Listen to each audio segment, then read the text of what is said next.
দুনিয়ার সবচেয়ে আরামে আয়েশে থাকা ব্যক্তিকে আল্লাহ পাক 1 সেকেন্ডের জন্য জাহান্নামে প্রবেশ করাবেন। হাদিস এসেছে, দুনিয়াতে আল্লাহ পাক যাকে সবচেয়ে বেশি নিয়ামত দিয়েছেন, one kind of Bill Gates, কথা বুঝতে পারছেন? ইমানদার ছিল না, কাফের ছিল, প্রচুর ধন সম্পদ আল্লাহ পাক দিয়েছেন। আল্লাহ পাক তাকে 1 মুহূর্তের জন্য জাহান্নামে ঢোকাবেন, কিয়ামতের মাঠে ঢুকিয়ে বের করবেন। বের করে বলবেন, দুনিয়াতে সুখে ছিলে? দুনিয়াতে কি সুখে ছিলে তুমি? তখন সেই ব্যক্তি বলবে, সুখ কি জিনিস আমি জানি না, সুখ শান্তি কি জিনিস আমি জানি না। 1 সেকেন্ডে। এরপরে পৃথিবীতে সবচেয়ে কষ্টে যে ব্যক্তি ছিল, ধরে নেন আজকে সিরিয়ার মাজলুমদের মতো কেউ, বা প্যালেস্টাইনের মাজলুমদের মতো কেউ, বা আপনাদের এখানেও অনেক মাজলুম আছেন, পৃথিবীর বিভিন্ন জায়গায় এখন মাজলুমদের সংখ্যাই বেশি। যাই হোক, তাকে ঢোকানো হবে জান্নাতে 1 সেকেন্ডের জন্য, 1 মুহূর্তের জন্য, ঢুকিয়ে আবার বের করা।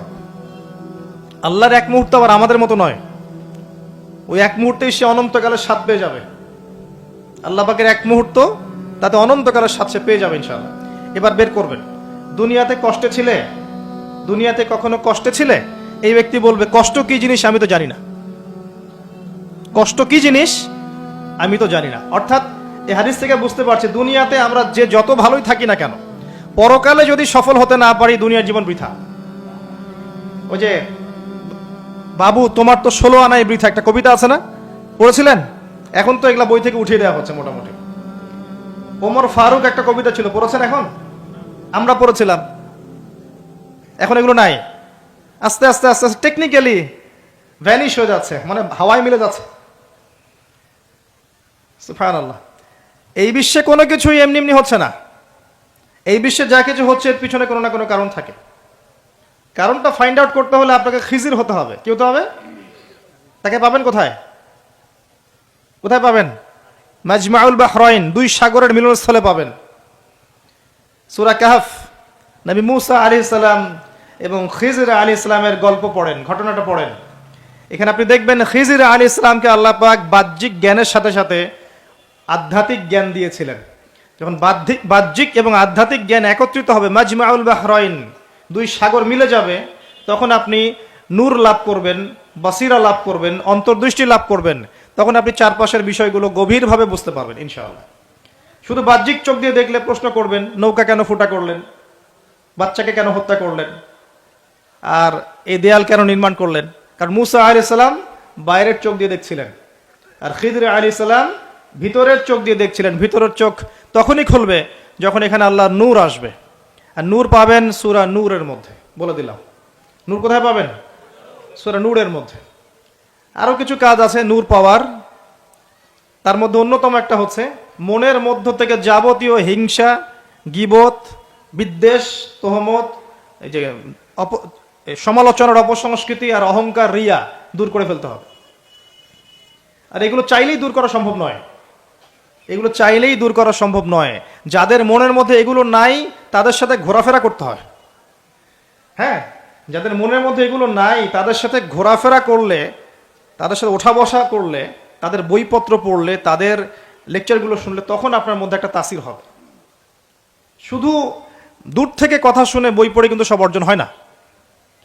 যদি তাই হতো, তাহলে একটা কিতাব ধরিয়ে দিয়েই আল্লাহ পাক ক্ষান্ত হয়ে যেতেন। কিতাব নাজিল করেছে, পড়ে নাও বাসায় গিয়ে। নবী সাল্লাল্লাহু আলাইহি ওয়াসাল্লাম যে সূরাগুলো নাজিল হয়েছে বলতেন, বাসায় গিয়ে পড়ে নাও, বাস হয়ে যাবে। ব্যাপারটা কেমন ছিল? তিনি নিজে আমল করেছেন, সাহাবীদেরকে আমল করে দেখিয়েছেন, সাহাবায়ে কেরাম তার সংস্পর্শে থেকে ইসলাম শিখেছেন। এখন ডিফিকাল্ট সিচুয়েশন, আপনি যাবেন কোথায়, কার সংস্পর্শে যাবেন? অনেক ক্ষেত্রে এমনও দেখা যাবে যারা ইসলামের ধারক আর বাহক, তাদের ভিতরে ইসলাম নাই। বাহ্যিকভাবে মনে হবে ইসলামের ধারক বাহক, ভিতরে নিজেরই ইসলাম নাই। তো খুব ডিফিকাল্ট। এই জন্য আল্লাহর কাছে দোয়া করতে হবে, আল্লাহ আমাদেরকে উপযুক্ত আলেম, উপযুক্ত ওলামায়ে কেরাম, উপযুক্ত ওস্তাদ, উপযুক্ত মাশায়েখ এগুলো দান করেন। তারপরে আল্লাহ পাক ইনশাআল্লাহ দান করবেন ইনশাআল্লাহ আযজা ওয়া জাল। যাই হোক, পয়েন্ট একটা শিখলাম, দুনিয়ার জীবন চূড়ান্ত না। দুনিয়ার জীবনের সবচেয়ে সুখী ব্যক্তিও জাহান্নামে গেলে বলবে, সুখ কি জিনিস আমি জানি নাই। আর দুনিয়ার সবচেয়ে কষ্টে থাকা ব্যক্তি জান্নাতে গেলে বলবে, দুঃখ কি জিনিস আমি জানি না। মানুষ দোয়া করলে কয়েকটা জিনিস হয়। মানুষ দোয়া করলে রিজিক যদি হালাল হয়, আকীদায় যদি শিরিক না থাকে, আমলে যদি বেদাত না থাকে, দোয়া করলে দোয়া কবুল হয়ে যাবে ইনশাআল্লাহ। দোয়া করলে দোয়া ডাইরেক্ট কবুল হয়, অথবা আল্লাহ পাক এই দোয়ার বিনিময়ে তার ভবিষ্যতের কিছু বিপদ আপদ ছড়িয়ে দেয়। মনে করেন আপনি দোয়া করেছেন, অনেক দোয়া করেছেন, ইনস্ট্যান্ট আপনি রেজাল্ট পান নাই, আপনি জানেনই না এই দোয়ার বদৌলতে আপনার আগামীর বিপদ আল্লাহ কাটিয়ে দিয়েছে। এটা আল্লাহ জানেন, আপনি জানেন না। অথবা কি হতে পারে, অথবা কিয়ামতের মাঠে এই বিনিময় দেওয়ার জন্য আল্লাহ পাক প্রতিদান রেখে দিবেন নিজের কাছে।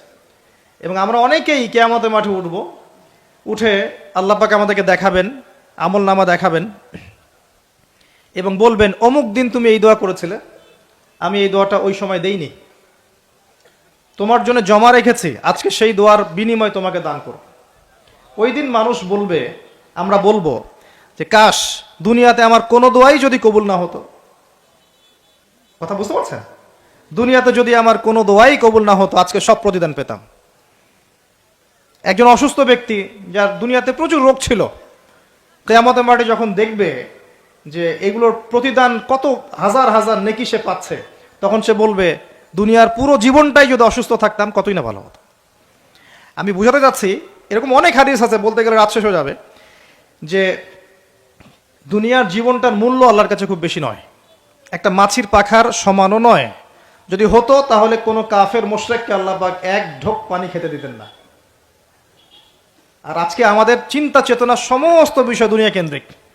আমাদের পড়াশোনার উদ্দেশ্য দুনিয়া, ব্যবসার উদ্দেশ্য দুনিয়া, চাকরির উদ্দেশ্য দুনিয়া, আমাদের সামাজিক কাজগুলোর উদ্দেশ্য দুনিয়া, সবকিছুই দুনিয়া কেন্দ্রিক। আর আমরা সবাই মনে করছি দুনিয়াই দুনিয়া, এর পরে আর কিছু নাই। মনে রাখবেন, যে ব্যক্তি দুনিয়ার জন্য দুনিয়া করে, শুধু দুনিয়ার জন্যই দুনিয়া করে, সে দুনিয়া পরকাল দুটোই হারাবে। আর যে ব্যক্তি পরকালের জন্য দুনিয়া করবে, সে ইহকাল পরকাল দুটোই পাবে ইনশাআল্লাহ। কথা বুঝতে পারছেন? যে ব্যক্তি দুনিয়ার জন্যই দুনিয়া করবে, সে দুনিয়া আখিরাত দুটোই হারাবে। দুনিয়ার জন্য যদি আমি দিনের কাজও করি তাও হারাবো। কথা বুঝতে পারেন নাই? দুনিয়ার স্বার্থে যদি আমি দিনের কাজ করি, ইসলামকে নিয়ে দুনিয়ার স্বার্থ অর্জন করতে চাই, তাহলে দুনিয়া আখিরাত দুটোই হারাবো। আর যদি পরকালে আল্লাহ সন্তুষ্টি পাওয়ার জন্য আমি দুনিয়া করি, আল্লাহ পাক পরকাল দুনিয়া দুটোই দিবেন ইনশাআল্লাহ। আল্লাহ পাক আমাদেরকে বোঝার তৌফিক দান